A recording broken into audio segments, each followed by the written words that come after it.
Practice set का दूसरा solution, दूसरे क्वेश्चन का सॉल्यूशन, जैसे to check the whether the given number is prime और नॉट। तो गिवन नंबर प्राइम है या नहीं।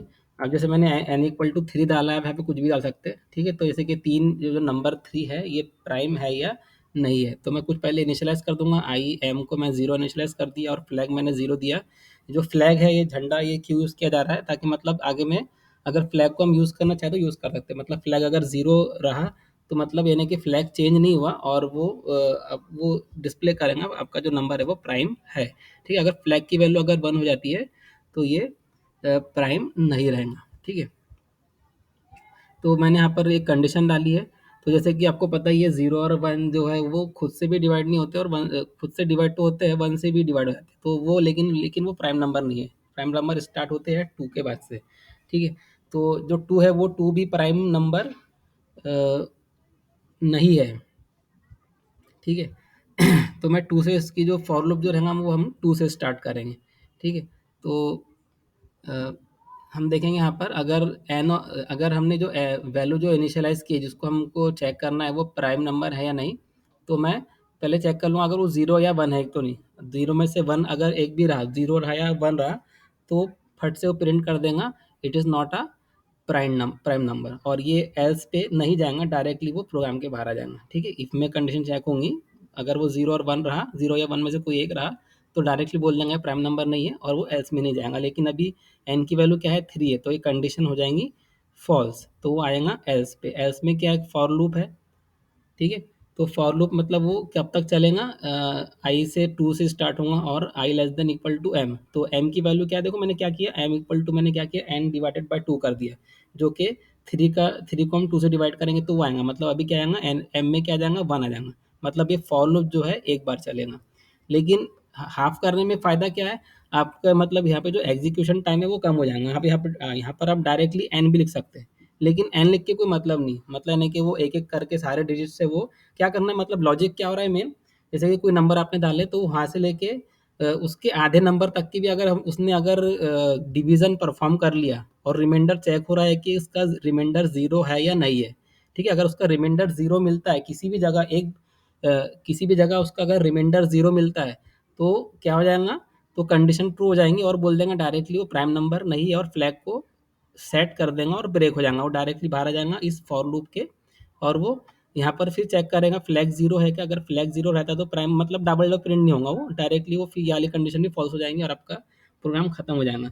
लेकिन अगर आपने यहाँ पे एन डाला तो वो आपके वो डिजिट, फॉर एग्जाम्पल आप अगर आपने हज़ार डाल दिए तो हज़ार बार ये आपका फॉर लूप घूमेगा, ठीक है। लेकिन हज़ार बार घुमाने की कोई ज़रूरत नहीं, अगर उसको 500 टाइम भी अगर घुमाएँगे तो तब भी आपका जो आपका जो प्रोग्राम है बिल्कुल करेक्ट रहेगा, क्योंकि मतलब उसमें लेकिन एग्जीक्यूशन टाइम जो थोड़ा कम हो जाएगा, ठीक है। तो फॉर लूप जो है क्योंकि आपका आधे घूमेगा, जैसे कि अगर जैसे कि 999 आपने 999, ठीक है, आप चेक करेंगे कि ये आपका प्राइम नंबर है या नहीं, तो 999 को आप 2 से डिवाइड करेंगे तो कुछ वो 499 उसका आंसर रहेगा, ठीक है। 499 वो फ्रैक्शनल पार्ट छोड़ देगा, सिर्फ इंटीजर पार्ट को लेगा, तो आपका जो लूप रहेगा वो 499 टाइम ही घूमेगा, ठीक है। 999 टाइम नहीं घूमेगा, क्योंकि उससे उसकी ज़रूरत भी नहीं, क्योंकि अगर 499 से बड़ा है और उसको आप डिवाइड कर रहे नंबर, उस नंबर को आप डिवाइड कर रहे 499 के बड़े नंबर से, ठीक है। जैसे 999 को आपने अगर 500 से डिवाइड किया तो उसका कोई मतलब ही नहीं, क्योंकि आंसर ज़ीरो ही आने वाला, ठीक है। तो हाफ से बड़ा नंबर, हाफ या उससे छोटा नंबर से ही हम डिवाइड करेंगे, ठीक है। तो हाफ में ये हमेशा एन में, क्योंकि एन आपका जो आपका एम है वो इंटीजर है, तो एम में इंटीजर नंबर ही जाएगा, मतलब एम में अभी क्या आएगा, वन आएगा, और आपका फॉर लूप जो है इस केस में, इस प्रोग्राम के केस में एक ही बार घूमेगा, ठीक है।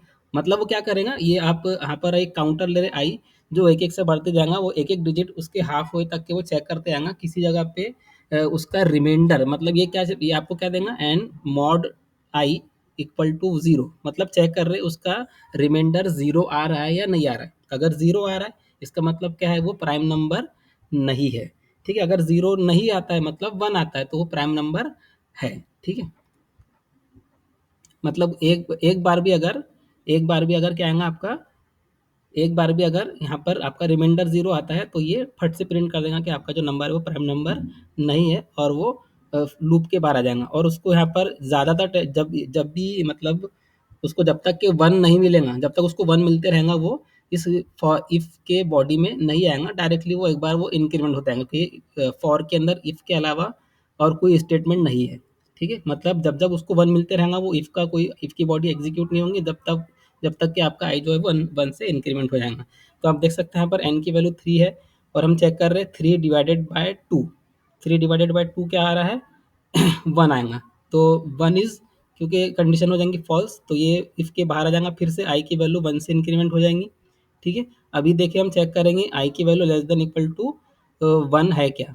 ठीक है, ये पहली बार में ये कंडीशन फॉल्स होगी आपकी, मतलब फॉर लूप एक बार भी नहीं घूमेगा आपका। ठीक है, फॉर लूप जो है, क्योंकि आपने आई इक्वल टू 2 डाल दिए और चेक करें 2 less than equal to N, तो अभी एन की वैल्यू 1 है, तो ये फॉर लूप आपका एक बार नहीं घूमेगा। ठीक है, फॉर लूप आपका एक बार भी नहीं घूमेगा, वो डायरेक्टली बाहर आ जाएगा। और अब चेक करेंगे फ्लैग इक्वल टू जीरो, हमने तो फ्लैग को हमने इनिशियली जीरो इनिशियलाइज किए थे, तो flag equal to zero condition true आ जाएंगी और ये प्रिंट कर देगा 3 इज प्राइम नंबर। ठीक है, अगले क्वेश्चन का सॉल्यूशन हम आपको अगले वीडियो में प्रोवाइड करेंगे। अगर आपको ये वीडियो अच्छा लगा है तो लाइक कीजिए और चैनल को सब्सक्राइब कीजिए। Thank you.